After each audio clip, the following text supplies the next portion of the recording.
ক্ষমতাচ্যুত শেখ হাসিনা সরকারের 4 প্রভাবশালী মন্ত্রী উপদেষ্টারা এখন রিমান্ডে। মিন্টু রোডে ডিবি কার্যালয়ে রেখে তাদের জিজ্ঞাসাবাদ করছে পুলিশ।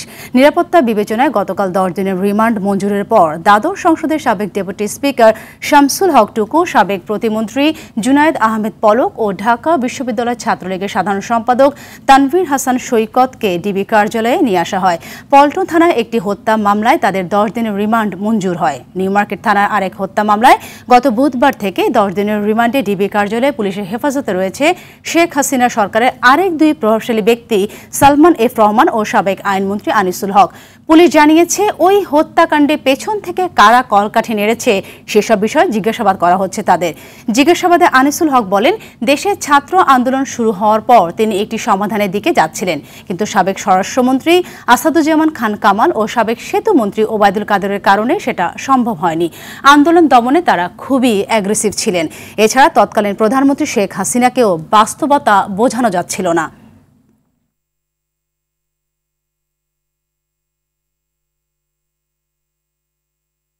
দর্শক, এই মুহূর্তে ঢাকা মহানগর ডিবি অফিস থেকে সরাসরি যুক্ত হচ্ছেন আমাদের এই সহকর্মী সুমন তানভীর। তানভীর, জানাবেন সাবেক সেনা কর্মকর্তা জিয়াউল আহসান ও রিমান্ডে থাকাদের বিষয়ে কি কি তথ্য রয়েছে আপনার কাছে?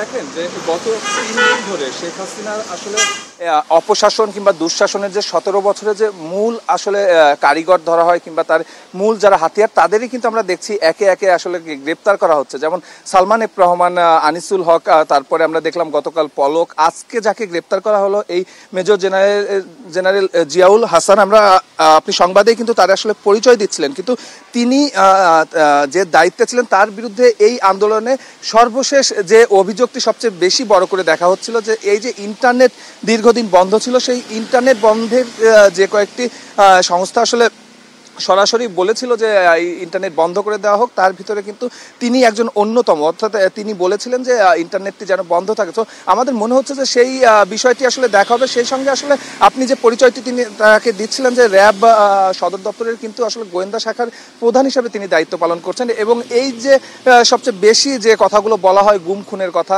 কত মানুষকে গুম করা হয়েছে, আমরা এখনো সেগুলো কিন্তু কাভার করছি। যে এখন পর্যন্ত এনজিওর হিসাব অনুযায়ী প্রায় 150-র বেশি মানুষ কিন্তু এখন পর্যন্ত গুম আছে। পুরা এই 17 বছরে এনজিওরা হিসাব করেছে প্রায় 700-র বেশি মানুষ গুম হয়েছে।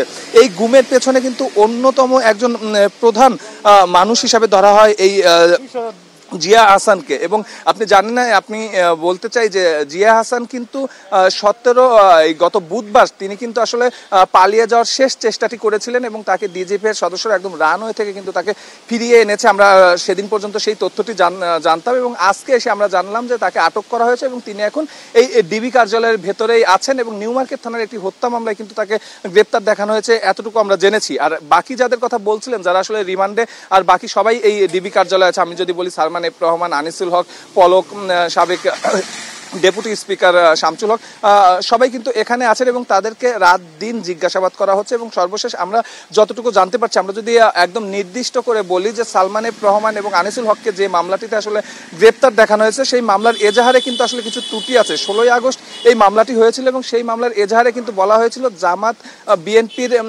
যারা কর্মী আছে তাদের আঘাতে আসলে ওই ব্যক্তি নিহত হন। কিন্তু যেহেতু সালমান এফ রহমান এবং আনিসুল হককে এখানে গ্রেপ্তার দেখানো হয়েছে এবং তারা কেউ জামাত বিএনপির সদস্য না, সেই জায়গা থেকে আমরা এখন পর্যন্ত যেটি শুনতে পেরেছি, এখন এজাহার পরিবর্তনের একটি কথা হচ্ছে, যে বাদী আসলে সেই বাদী কিন্তু এখন এই ডিবির ভেতরেই অবস্থান করছেন এবং তাকে বলা হচ্ছে যে এজাহারটি পরিবর্তন কিংবা এই ধরনের কথাবার্তা হচ্ছে। এবং আপনি সংবাদে জানাচ্ছিলেন যে তারা প্রাথমিকভাবে আজকে যেহেতু দ্বিতীয় দিন যাচ্ছে, তাদের প্রথম দিনই কিন্তু তারা বলেছে যে এই যে সহিংস ঘটনা ঘটেছে, এই আন্দোলন ঘিরে অনেকে মারা গিয়েছে, সেই ঘটনায় তাদের কোনো সম্পৃক্ততা ছিল না। তারা শান্তিপূর্ণভাবে চেয়েছিলেন সমাধান, কিন্তু সাবেক সাধারণ সম্পাদক এবং সাবেক স্বরাষ্ট্রমন্ত্রীর কারণে তারা কিন্তু সেটি সম্ভবপর করতে পারেননি। তো এই ছিল আসলে এখন পর্যন্ত ডিবি কার্যালয়ের সামনে থেকে আমার কাছে সর্বশেষ। ধন্যবাদ আপনাকে।